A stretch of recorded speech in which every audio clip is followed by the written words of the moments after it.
So see, what is the statement given to you? The statement is a prime number greater than 2 is odd. So first of all, this statement you have to write as a conditional statement. And you know conditional statement means what?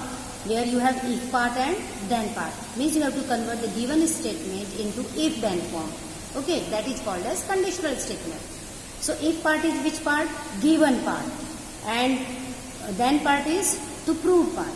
And I already told you whatever the auxiliary verb in the statement is there is on. It is the part of to prove, means it is the part of then part, and this is always connected with the few beginning words. Okay. Now see what is the conditional statement, that if a prime number, so which prime number we have taken here? P. If P is a prime number greater than 2, then that prime number, it means the prime number which is greater than 2, then it, for that you can use it, then it is odd. So it is odd is which part here? Then part. P is a prime number greater than 2 is your if part.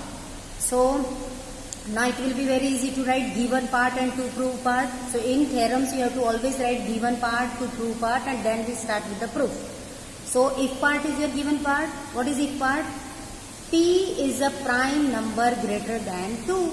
We have to write P is a prime number greater than 2.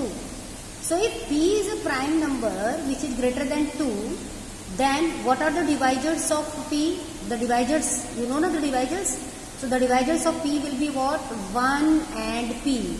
Means 1 and the number itself are the only divisors of P if P is a prime number which is greater than 2. Suppose I am taking 3. You know 3 is a prime number which is greater than 2. So what are the divisors of 3? Yes, the divisors of 3 will be 3 and the number itself, that is 3 and 1. Similarly, if P is a prime number you have taken which is greater than 2, then its divisors will be 1 and P. Now you have to prove what? That this P, what is your then part? It is odd. What is this it? It is that your P. So we have to prove that P is an odd number. Now let's start the indirect proof. This is the example of which proof? Indirect proof. And in indirect proof what happens? I already told you that we assume the opposite of what you want to show is true. And what you want to show? You want to show that P is an odd number. But in indirect, you have to assume, you have to suppose. Assume means suppose. मान लेना है अपने मन से कि let us assume that this P is not an odd number. I just told you that you have to take its opposite. Whose opposite? Of then part. What is then part? That P is an odd number. But in indirect proof, you have to assume the opposite of what you want to show is true. So let us suppose that this P is not an odd number. So if now we have to we have to keep going with some different steps. See, if P is not an odd number, so what does it mean? It means P is an even number. So if P is an even number, then what are the divisors of P? Then you know, as it is an even number, the divisor of P will be what? 2. So let us give this conclusion as number 1. What conclusion we have drawn? If we are taking P is not an odd number, that the divisor is, that P is an even number and its divisor will be only 2. Let's give number 1. But what you have given, you have, what is your antecedent part? Your antecedent part is what? P is a prime number which is greater than 2. So let's take that. You have to take given part now. What is given part? That it is given that P is a prime number greater than 2. And you know, if P is a prime number greater than 2, so which are the divisors? 1 and P are only the divisors of P. And give it number 2. Now, when you observe this number 1 and number 2, you will find that both the statements are contradictory. Both the statements are contradictory. Means we start arguing step by step and reach a conclusion, and that conclusion is contradictory with the antecedent or a property which is already accepted. Means you can see this number 1 and 2 both are not matching. Are they matching? No. So contradiction is when you reach a place where it doesn't make a sense anymore. So when it is contradictory, whatever you have assumed in the beginning that P is not an odd number, so we have to write that P, whatever we have assumed, is what? False.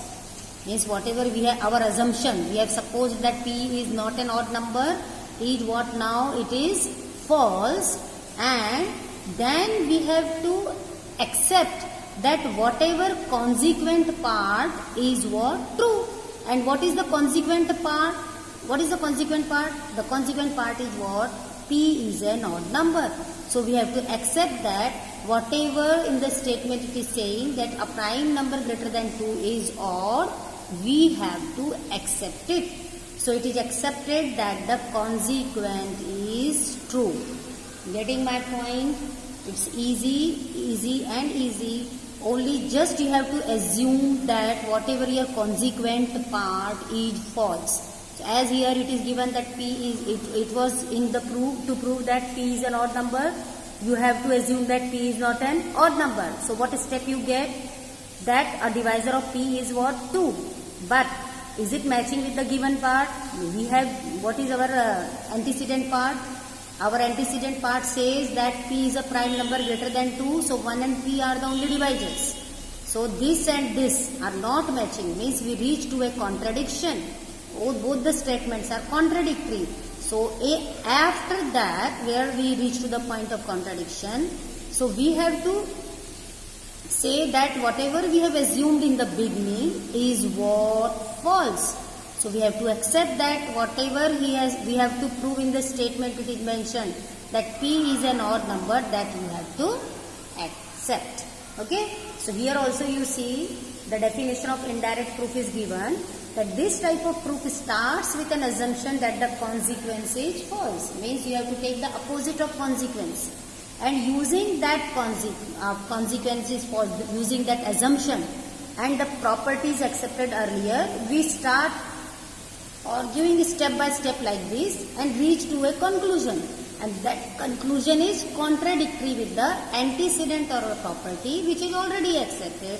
So hence at last what we will do, that the assumption what we made that the consequent is false, it is what? Wrong.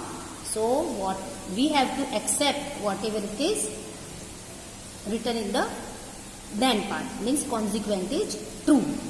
I hope you understood this, and